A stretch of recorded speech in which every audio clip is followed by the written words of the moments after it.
Any Nigerian who is still hanging around waiting for 2023 to change Nigeria is a fool. Line 20 DELE FAROTIMI up and ask them to become president of Nigeria. 20 of me, 20. Multiply their brain power by 10, factor of 10, and then force them to operate the 1999 Constitution with the governance system that is enshrined in it. We shall fail spectacularly. The problem of Nigeria can never be resolved by personnel changes. The system is designed with impunity undergirding it, and it can never deliver anything positive to the Nigerian peoples, be those Yoruba, Hausa, Igbo, Fulani, whatever they care to be. Make an Igbo man president of Nigeria in 2023 and force him to operate the 1999 Constitution. Complete waste of time. Indi Igbo will continue to suffer the brunt of the wickedness of the Nigerian state. Every Nigerian is rendered stateless by the 1999 Constitution. It is an iniquitous, wicked, and evil document.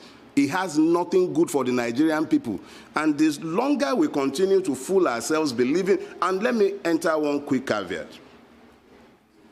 Our rulers are actually very intelligent when they care to be, especially when it comes to their own preservation. And I know as a fact that they're already making noises about restructuring in Abuja. The Mace Snatcher and the Lawan and that one that calls himself Baja, all of them are sat there running helter-skelter, cobbling together some lies that they intend to sell to us as constitutional, what do they call it, amendment. Let's be clear. You cannot continue to build on top of lies. You can't sustain that lie. And as long as justice is missing in a place, you continue to have strife. We need to tell ourselves the truth, and that truth is that the closest we can come to normalcy in Nigeria is to have a return to the original agreements that founded this country.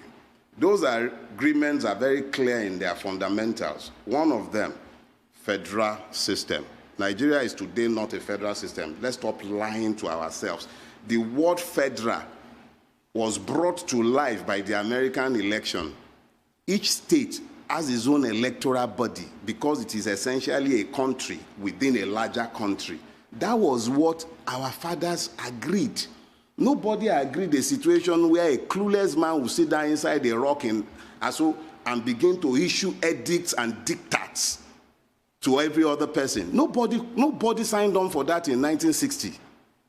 All the constitutional conferences, beginning from 1948 all the way to the 1951, all the way to 1960, each and every one of them was very clear and unambiguous. Nigeria was meant to be a federal system based on parliamentary democracy. It wasn't by accident that our fathers settled on parliamentary democracy. They wanted to make democracy as close to the people as it could be. So it simply meant that if you're a parliamentarian, you knew your people knew you. It was the aggregation of the parliamentarians that determined who became the prime minister, and they were also the ones at the regional level who determined who became the premier.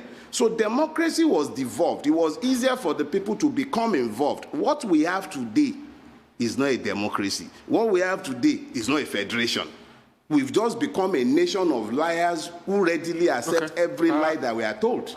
DELE, a lot of people are quick to argue with you that even if we had it right with a parliamentary democracy, but look at the elections prior to independence. You know, that leadership was skewed to a certain area and the government of national unity was formed with a certain area. And it had to be that way because this was the British contraption. And so some will also argue with you, maybe anyway, if it's simplistic, that, oh, if it was that good, why did we have the wear-tear killings of the 60s that made the young guys in the military say they want to liberate their country?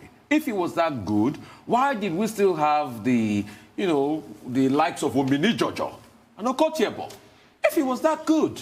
See, when people bring these facile arguments, they are not simplistic, they're actually quite facile. I quickly point out something to most Nigerian commentators. There is a deficiency in our educational system, and it's a deliberate deficiency. our rulers having nothing to be proud of quickly ensured that history ceased being taught in our schools. What you just said is not completely correct. Let me try and break it down for you. The wet tear phenomenon in the Western region is a result of something else. You can't treat it in isolation. You have to look to the TV riots. You have to look to the Jos riots. An hegemony lost power or would have lost power if it did not find a counterbalance in the West. That hegemony was the one that encouraged the split in the AG. Not that there weren't disagreements, but there was a need to balance power, so there was a split. Conflicts are inevitable part of every society. Now, people keep pointing to the problems in the West. They keep pointing at the excesses of the likes of Okoti Ebo, but I say something to you. If you compare where we are today and where we were in terms of corruption now, between 1966 and today, you will find that if corruption was, Nigerian corruption was a toddler in 1966, today it's become a feral monster that is taking everything away, sucking up all the oxygen, eating up all the resources, and assuring the poverty of the Nigerian people. Whether things were El Dorado based on that agreement that governed our independence or not, that's another ballgame. We can have that discussion. But it does not change or invalidate the fact that the basis of the agreement for the Nigerian Federation, hear that, federation, is no longer a federation. The basis of the Nigerian state was that it would be a federation and that it would also operate a parliamentary system. Though that does not mean that it should have ended there. We were evolving. Part of that evolutionary process was what led to the creation of the Midwest region. There were constitutional developments that were interrupted in 1966. But when that interruption happened in 1966, nobody has asked the Nigerian people how they wish to be governed, by who they want to be governed, and by what system of government. All that has happened is that succession of armed bandits have sat down and dictated how Nigeria must be ruled, and it's never been for altruistic reasons. So I beg to disagree vehemently with anyone who is suggesting that we are better off today than where we were in 1966. If that should even be the case, why isn't anybody asking us? No, but the point I was trying to make was, yes, what about the point of the British? Because this was the constitutional, parliamentary, Westminster-style democracy. But let's not forget the gerrymandering that went on in some parts of the country that automatically made some parts had more seats than other parts. That automatically said Nnamdi Azikiwe that won those elections must form government with another person. Anyway, see, it's not an argument. No, it's fine. It's not an issue about who is right and who is wrong. No, it's fine. Okay. If you want to comment. No, it's fine, but here is the thing, right? I don't want to find myself trapped in a binary vision situation.